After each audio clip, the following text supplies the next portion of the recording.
Well, Barack Obama may have promised to take care of Americans losing their jobs to multi-billion outsourcing outfits based in India as part of his election plank. But before he moves in this direction, the American financial meltdown has begun to take its toll on India's IT and outsourcing business. Take a look.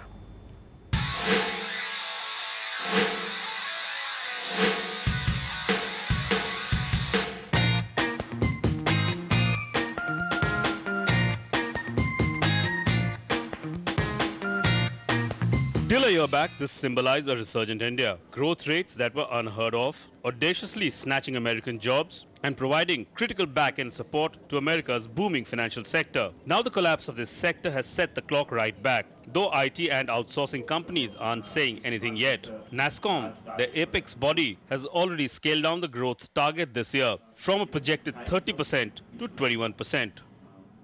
There are no layoffs taking place.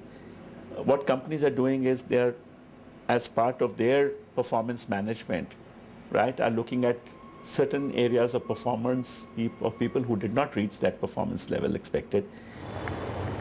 India's Silicon Valley, top companies like Wipro, Infosys, Satyam earn more than a third of their revenues from outsourcing and software exports to the United States.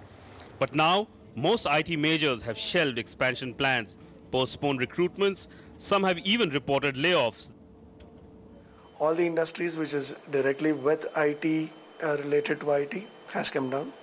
The ones which has been the industry which depends on the IT industry to work on, recruitments have come down there also. For the moment, only those companies are impacted which had some kind of a nexus with financial giants in the United States like Merrill Lynch. But experts here say that if the contagion spreads in the United States, more and more IT sector companies in the country could come under cloud.